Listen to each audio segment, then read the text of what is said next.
प्रिय स्टूडेंट्स, हम नहुष खंड काव्य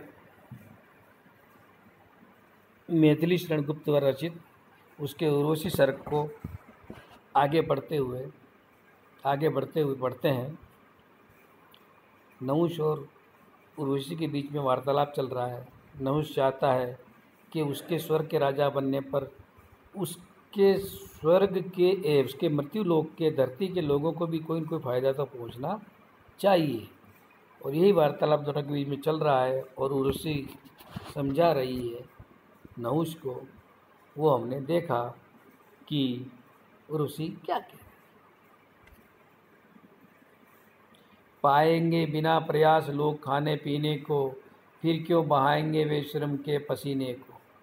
अगर बिना कुछ किए ही लोगों को खाने पीने मिल जाए तो वे भला परिश्रम क्यों करने लगे। मनुष्य क्या प्राणी मात्र का स्वभाव है परिश्रम करना।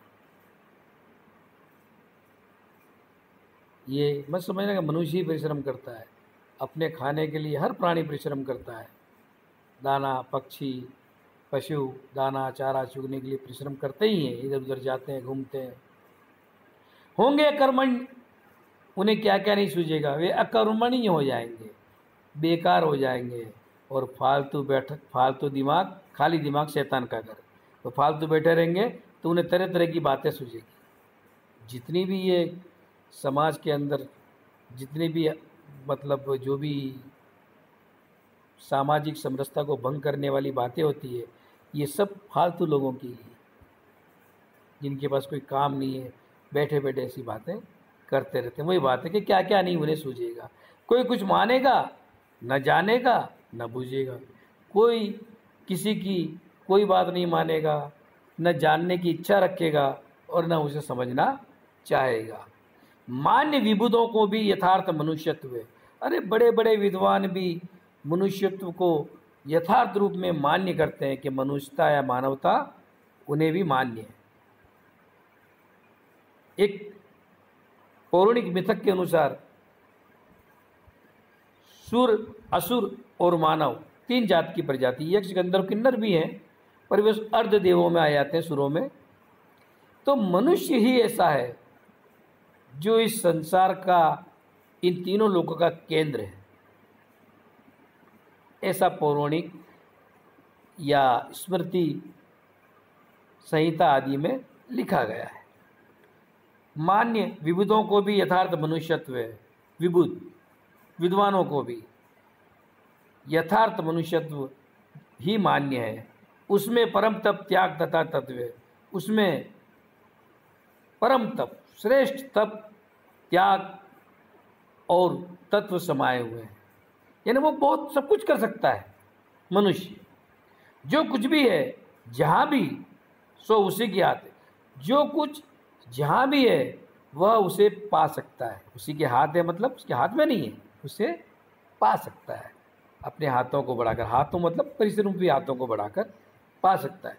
जो कुछ भी समझ रहे हो, चाहे स्वर्ग हो, चाहे समृद्धि हो, चाहे पाताल हो, चाहे कुकृत्य हो, वो सब कर सकता है मनुष्य, क्योंकि उसका जैसा स्वभाव हो जाएगा वैसा वह कर लेगा।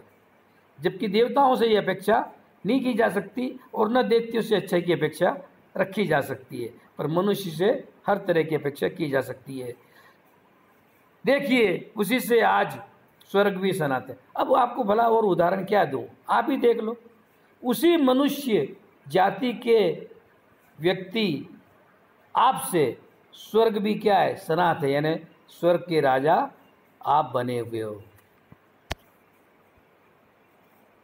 व्योम सा विशेष शेष अब भी विकास है, चाहता निरंतर जो नर का प्रयास है। अब भी व्योम सा आकाश जैसा विकास शेष है, और जिसे निरंतर मनुष्य प्रयास करके उसे पाना चाहता है। हमने देखा है, एक आध खोज हम देख लेते हैं, जैसे आविष्कारों की बात करें हम तो खुश हो जाता है कि वो ये तो आविष्कार हो गया, लेकिन आविष्कार निरंतर होते जा रहे हैं, बढ़ते जा रहे हैं। मैं आविष्कार की बात कर रहा हूँ, यहाँ अध्यात्म की बात होती है भारतीय पुराणों और मिथों में। कभी अंतरिक्ष में गया, चांद पर गया, मंगल पर गया, सूर्य, शनि आदि ग्रहों पर पहुंचने का प्रयास कर रहा है, और विज्ञान में भी नए नए आविष्कार हो रहे हैं। ये मनुष्य ही कर रहा है। यहाँ विज्ञान की बात नहीं है, क्योंकि पौराणिक और मिथों में विज्ञान चीज जैसी कोई शब्द ही नहीं था। उसने बहुत किया, करना बहुत है, उसने बहुत विकास किया है, और अभी बहुत सा विकास उसे करना बाकी है। कर्म करें लोग, इतना ही नहीं इष्ट है। लोग कम कर्म करें, इतना ही इष्ट नहीं होता, इतना ही पर्याप्त नहीं है, इष्ट पर्याप्त। शिष्ट है वही जो कर्म कौशल विशिष्ट है, लेकिन उसे ही शिष्ट यानी सदाचारी, या यूँ कहें कि हम क्या कह सकते हैं इसको, अनुशासन से युक्त कह सकते हैं, जो अपने कर्म की कुशलता में विशेष योग्यता रखता हो। जो कार्य उसके पास हो, उस कार्य करने की विशेष योग्यता रखता हो, वही शिष्ट है, यानी सफल है। शिष्ट और अशिष्ट तो सदाचार और कदाचार के बारे में कहा जाता है। कुछ ना करूं मैं और कोई सब कर दे, मैं कुछ नहीं करूं मेरे बदले कोई सब काम कर दे, लाके वस्तु मेरे आगे बसर दे, बस जिसकी मुझे इच्छा हो, इष्ट या पसंद हो, ऐसी वस्तु मेरे आगे लाके बस रख दे। ऐसा कलीप का पुरुष सबका सहेगा साहब। ऐसा क्लीप, धूर्त और कायर, कदाचारी और कायर पुरुष सबका शाप सहेगा, सब उसे बुरा भला भला बुरा कहेंगे। भोग क्या करेगा जो न अर्जन करेगा आप? वो क्या भोग कर सकता है जो स्वयं अर्जन नहीं करता हो, जो स्वयं प्राप्त नहीं कर सकता हो, वो भोग का मूल्य क्या जानेगा।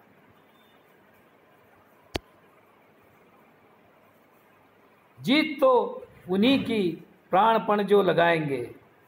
अगर जिंदगी हो चाहे जो भी हो, जीत तो उन्हीं की होती है जो प्राण और पण से प्रतिज्ञा लेकर, प्राण और पण से मतलब कोई कर्म करते हैं, जो प्राण और पण से किसी कार्य में लग जाते हैं, उन्हीं की जीत होती है। जीत का मतलब युद्ध ही नहीं समझना, सफलता भी मान सकते हैं। रत्न जो भी बरसेंगे लोष्ट बन जाएंगे। अगर आकाश से रत्न भी बरसेंगे तो वह, यहाँ लोष्ट लिखा है, मैं अर्थ मिट्टी लूँगा, मिट्टी बन जाएंगे वो। क्यों कि कोई भी पदार्थ उसकी विशेषता के वजह से अमूल्य तो होता ही है, लेकिन दुर्लभता भी एक कारण है। दुर्लभ है इसके लिए वो विशिष्ट है, इसीलिए वो रत्न है। आप मणिगर्भा भूमि रत्नाकर कक्ष में, रत्नाकर कक्ष सागर रूपी कक्ष में, रत्नाकर सागर को कहते हैं, और समुद्र में रत्न भरे पड़े, खोजने वाला चाहिए। अपने आप में मणिगर्भा है, यानी उसके अंदर मणियाँ छिपी हुई है धरती के अंदर, कहीं से देखने की, भेजने की, बरसाने की आवश्यकता नहीं है। किंतु रहे विष भी सुधा के साथ लक्ष्य में। लेकिन ये भी ध्यान रहे कि अमृत यानी जहाँ अच्छा मिल रहा है, उसके साथ साथ विष यानी बुराई भी साथ में आती है। समुद्र मंथन याद करो, अमृत तो निकला निकला था। पौराणिक मिथ में जो समुद्र मंथन की बात आती है, उसमें अमृत तो निकला निकला था, लेकिन साथ साथ में विष भी निकला था। हर काम के साथ उसका जो साइड इफेक्ट कहते हैं इसको, उसका जो सप्रभाव है, वह उल्टा भी हो सकता है, खराब भी हो सकता है। उसको भी हमें ध्यान में रखना चाहिए। लेंगे अनुकूल एक वस्तु हम जो जहाँ, यदि हम अपने अनुकूल एक वस्तु को प्राप्त करना चाहेंगे, लेनी पड़ेगी प्रतिकूल दूसरी वहाँ, तो हमें आवश्यक रूप से दूसरी वस्तु जो हमें पसंद नहीं है वह भी लेनी पड़ेगी। एक छोटा सा उदाहरण तो मैं दे दूँ। हम लोग आजकल बिना थैली के सब्जी और सामान लेने निकल पड़ते हैं। क्यों? क्योंकि हमें प्लास्टिक के बैग उपलब्ध हो जाते हैं। बहुत पहले जब हम थे तो थैलियाँ घर से लेके निकला करते थे सब्जी आदि सामान आदि लेने के लिए, और पेपर के थैलियों में उस सामान बांध के, पेपर के पड़ी के या थैलियों बना के सामान देते हैं। आज हम लोग नहीं जाते, आदत सी पड़ गई है हमारी। और ये प्लास्टिक धीरे धीरे धरती के पर्यावरण को खराब कर रहा है, और जिसे हमें सहना ही सहना है, जिसे हमें सहना ही सहना है। पर्यावरण खराब होना है तो होना ही है, इससे बचा नहीं जा सकता। जानना ही होगा हमें दोनों का छिपा रहस्य, इन दोनों का, अच्छे और बुरे का, अनुकूल और प्रतिकूल का रहस्य हमें जानना होगा। स्वारस्यार्थ रखना पड़ेगा सदा सामंजस्य, अपने आनंद के लिए, अपनी खुशी के लिए इसके बीच सामंजस्य बनाए रखना पड़ेगा।